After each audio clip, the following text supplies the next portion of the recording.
Hi everyone, today is part 2 of our series of what we did and didn't like in the garden last year in 2025. So today we're going to be focusing on what we didn't like, and I'm Lisa. I'm here with Hannah and my new grandson Leo, who's beautiful and joining us today. So welcome to our video today. I think it's so important to reassess every winter. Winter's a great time to do it when we're thinking about spring and getting excited about it, just to kind of reassess what worked and what didn't for planning in the coming year. And now that Hannah's got the 3 little ones, it's even more important because time is a real issue, and you do still want to enjoy the gardens, and we want to be successful. We want to set it up for success and make sure we're making some good investments. So we're here in Connecticut, by the way. We're in gardening zone 6B. And we're going to try to run through these quick. We do have some full-length videos on some of these topics, but if you are interested in hearing more about any particular topic, please let us know in the comments. And also, feel free to let us know what worked for you and what didn't. So we always love to hear that. All right, so we're going to start off. We'll try to maybe think about it and go through the seasons quick. Okay. So winter. And by the way, it cracks me up today how I come dressed for winter and Hannah looks like springtime. That's what I'm dreaming for. But winter was tough last year in Connecticut. So it was very windy and there was a lot of ice, and some things suffered in the spring. Some things were savable and some weren't. And so we were really disappointed to lose your 3 arborvitae. And my red bud in the front, that's what came to mind. Red bud in the front. Was my red bud that we talked about last year was the spiral. We replaced it with the red bud, right? Yes, and we never got to do a video on that, which is tough because we are always in the garden. Some things we miss, and I think we have some footage of that. But it's funny, the arborvitae in the back, those had been settled for a couple of years. We had another video out on decorating the garden with those in pots, and then we planted them successfully and lost all 3. So I had them for many years actually too. Very disappointing. And I had a lot of customers, clients that lost some things too. But let's talk about the red bud a little bit more because you were super excited. I was. So Hannah went through the disappointment of losing the matching second spiral on the right side. They match my door, so it's kind of like what frames my doorway were these 2 spirals that I had. And when we first mentioned it in this video that we did, because this has been a good tradition for us, we were shocked and really worried.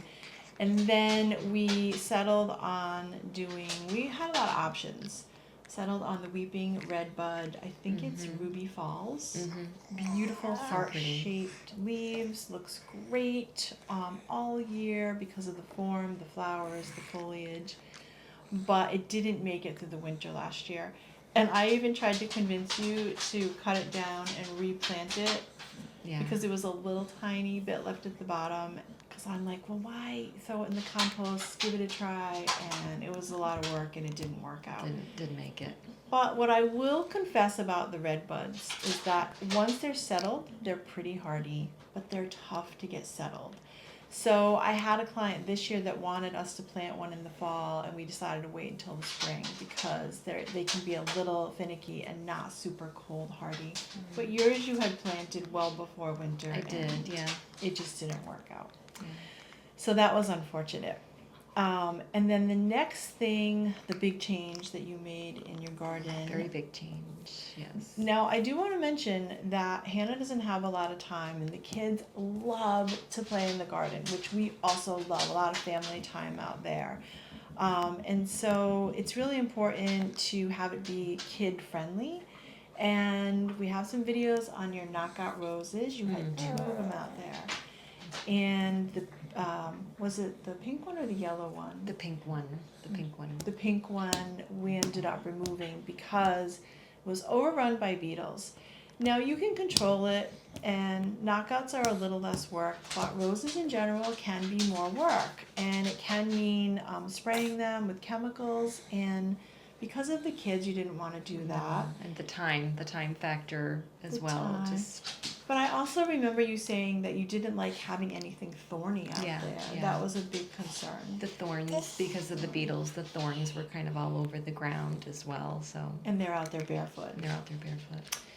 And then the other thing that you lost was The lilac, which is Yeah. also a tough subject because we love lilacs. Yeah. So lilacs, they can be tricky. So what's common with them is powdery mildew. You can easily get around that, but I think yours had a fungal disease because the leaves turned brown and then over time it became defoliated. Yeah. Right, it lost all of its leaves. So just forfeited it. Really, not much hope in making a comeback with that one there once it gets to that point. And again, we don't want to use chemicals. Right. So it's okay. We'll plant something else or some more lilacs. It'll give us a reason to buy some more plants. I spend some of my time in Florida because we have family down there, grandkids down there. And my neighbor had a mango tree. This was midsummer. It was ripe. Went over, picked some with my shorts, tank top on. And then within a couple days, I had a rash all over my body. And it was from the mango sap. So I had no idea. This was a really good lesson for me that you really should know your plants before you harvest them, pick them, whatnot. And I think a lot of people don't know that when you pick the mangoes, the woody stems release a sap that has urushiol in it, which is a just like poison ivy, so it can cause a severe allergic reaction. Now that knocked the wind out of me because I dealt with it for 6 weeks, was on prednisone. I can show you some pictures, but it's a little gruesome. It looked like I had burns on my arms, hands, and legs, and we were both really concerned about scarring, which thank goodness had some really great medical care down there, and I really don't have much for scars, but it was a long 6 weeks, and we had to stay in Florida while I was getting treated. So that was a huge ordeal, and then we came back, and my gardens up here were overrun with weeds. Yeah. Do you remember? I do remember, yes. More weeds than plants. And they crowded out some of my seedlings, so I didn't have as many seeds this year. And the reason for that is we didn't get to put down mulch. So I am a huge advocate of mulch for so many reasons. So the other issue because we were away is we had a lot of wildlife in our gardens. They knew we weren't around. The deer were super problematic, and the woodchucks or groundhogs also, I mean, eating things like gladiolas, even roses, my roses. Things they wouldn't normally eat, right?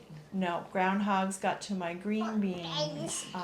He got pretty crafty in navigating the fence that I have there. So part of the issue was that we were away and it was quiet. We don't have a dog. Second problem was I have some wire that we use as fencing in the back, and we didn't check it before we left, and so there were some breaks in it. So we had to use some other things like deer repellent. We used the motion detected sprinkler, which really helped, and so we set these up when we got back, but it was a little too late for something. So in Florida, so we did a yard design video down there, and a couple things that I didn't like. One was we used some plastic edging because just budget-wise it's much cheaper, and you always have to think about how to keep the mulch and the stone out of your lawn, and so I use stone, so we use plastic edging, and we had to replace it with the metal because the weed whacker will really break it down, and it just doesn't hold its shape very well.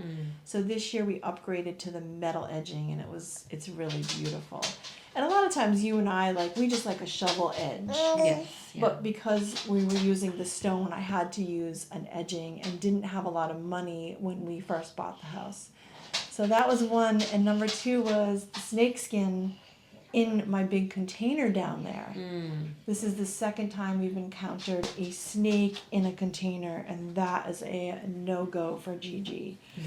So I know that you guys are going to say, you know, they help us gardeners, and it was a non-poisonous snake, but it's just the scare factor for me. A big one, a big thing we didn't like that had to be done in your yard.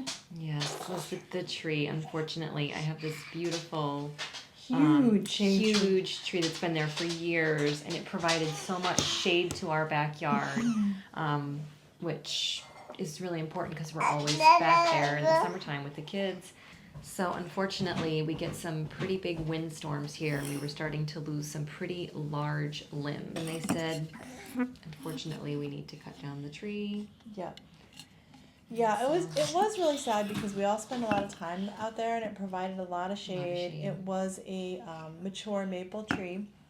And actually, so Hannah and Dan bought the house from my daughter-in-law's family, so her grandfather planted the tree. So it was well over 50 years old, and a beautiful tree. But it had a lot of rot, so it was very damaged. And there really wasn't enough money in the budget to just keep doing maintenance, and we were just kind of afraid of safety back there. Right. Swing set, sandbox. So in the fall, took it down and had the stump ground out. We'll probably be doing a full-length video on this in the future because we have to select a new tree back there within the budget that's going to be fast growing and provide some shade. So in the meantime, Jonathan is having a lot of fun out there using that as a monster truck arena. Yes.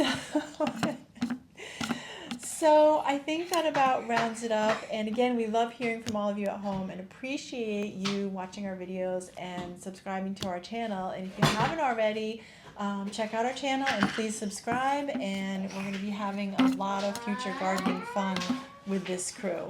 So thank you.